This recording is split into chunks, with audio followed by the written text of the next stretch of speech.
My name is Chris Sorenson, and I'm the founder of a nonprofit called HELP, that's Homeownership Education Learning Program. I've been practicing real estate since 1987. I'm not only a realtor, but I've been a loan broker and the principal of a mortgage banking operation. So I've been not only teaching this business for a couple of decades, I've also been a practitioner as well.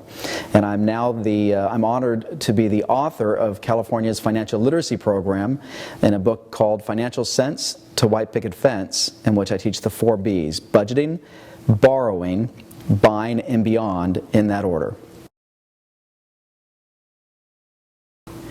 Well, and that presupposes that they are going to, in fact, enter into a contract. That is not necessarily required, and in some instances it may not be actually the best thing for them to do. But on point, the questions they should ask are the following. Who are your team members? A real estate agent is only as good as the team members they surround themselves with. And probably the most important team member is going to be who their loan officer is, who their loan originator is that they're going to be referring to you. So I would ask, and I would always want to get these answers in writing, I would ask the realtor, who are your team members and how did you choose them? Is there any remuneration or benefit to you, directly or indirectly, by referring me to these individuals? I think I would also ask, can you please put in writing for me what I can expect from you in the pre-qualification phase, the home search phase, the escrow phase, and post-closing? I mean, after I buy the home, what can I expect from you afterwards? Are you going to leave me, or are you going to be around forever?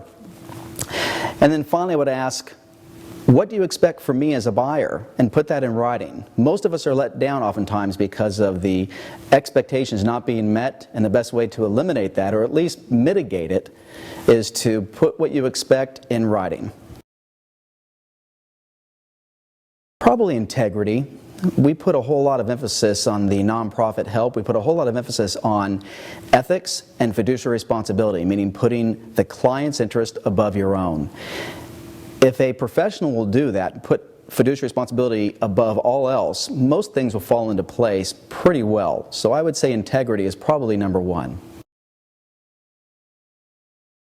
That supposes that the buyer has entered into a contractual agreement with the agent representing them. There is, in the business, it's called a listing agent, who represents the seller, and then there's the selling agent who represents the buyer. That can be a bit confusing for somebody who is brand new to this. If you enter into a contractual agreement, that can be very difficult to break, and so you enter into this only after reviewing it very, very carefully and deciding, is this person right for me? Not only have you asked them a bunch of questions and had them give you those answers in writing, but also you have to make sure that you match personalities. That's also very important. Now let's assume that you don't have a contractual agreement, or even if you do, if things are not going your way and you need to get out of it, the first thing you do is you contact the broker of record that the salesperson is working for and representing. And next, if that's not working, then I would definitely make sure that the board of realtors that these individuals belong to are made aware of the challenges. If for no other reason, then the executive staff of the board of realtors and their board can look to creating additional educational programs that can address those issues for their members. Finally, I would contact the Department of Real Estate. They're there for a reason. They're there to protect the consumer. And I would definitely file a complaint if you're not getting satisfaction. Most people complain, but very few will actually follow through on a formal complaint. And the Department of Real Estate wants to assist you, so I'd make sure I follow through with that. The ideal borrower or buyer is somebody who has spent an extensive amount of time going over their individual budget. Budgeting is probably, in my humble opinion, one of the most important, crucial things that is overlooked in the industry. You see, if you could compare 2 buyers, one is a young family with 3 children versus an empty nester with no children, the industry qualifies them both exactly the same, but they have very different expenses, do they not? And so, as a father of 4, when my boys were playing baseball and other sports, I felt like I needed to take out an additional loan just to cover those expenses. And so I spent a lot of time teaching professionals and consumers how to budget and how to go over every single detail before they go to the next step. Now, in my humble opinion, the next step is the borrowing process, and people need to know what they can qualify for and what programs are available for them, both at a city, county, and state level. You see, if you're a first-time home buyer, there is a great deal of programs that are often overlooked, and one must take the time to sit down with their realtor professional as well as their lending professional and find out if there's anything specific in that area that is available for them. And then it comes down to decisiveness. I think oftentimes there's a whole lot of confusion when it comes to buying a home. People really don't know what it is that they want to buy. And so I think it's important that you sit down either as an individual or with your loved ones that are going to be participating in the home purchase and put in writing what it is that's most important. In fact, I would create a checklist, and I've even created a game where I have both spouses. I would have one spouse write down without sharing what it is that's most important to them and have the other significant other do the exact same thing. And then compare. Oftentimes we have a good time recognizing that they have no correlation or no comparison between the two. But then they get a chance to kind of discuss and rate what's most important and what would have to be in a home before they would make an offer to purchase. That exercise alone will cause a whole lot of people to have a much better time in this process. In my humble opinion, I think that America has put too much emphasis and too much pressure on all of us that without actually achieving homeownership, you haven't achieved the American dream. The American dream, when it first started out, obviously was the pursuit of religious freedom. It wasn't homeownership. In fact, my research indicates that homeownership as the American dream only came about in the 1970s.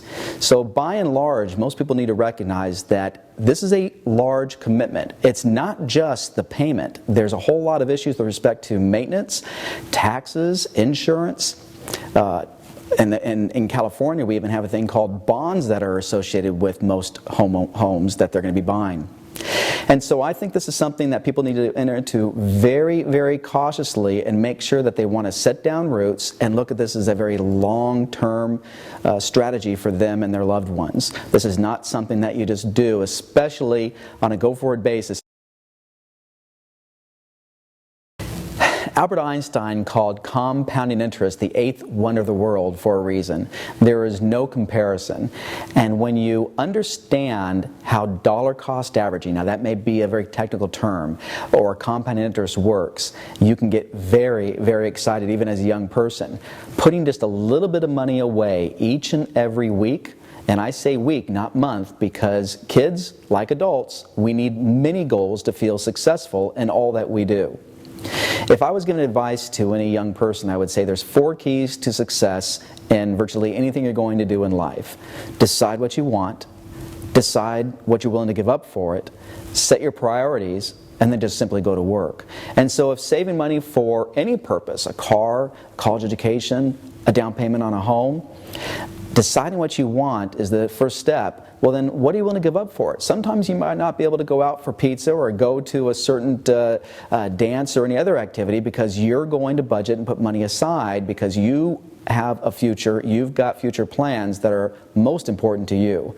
Once you do that, set your priorities, and the most important step after that is just do it.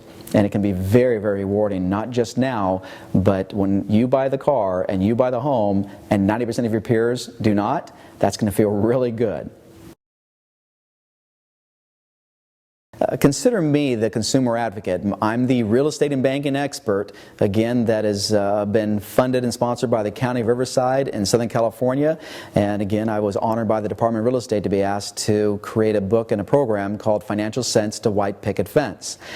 You can also find me by going to our website called www.freehomeownershiphelp.org. That's freehomeownershiphelp.org. And you can also email me, and I will answer your questions at info@freehomeownershiphelp.org.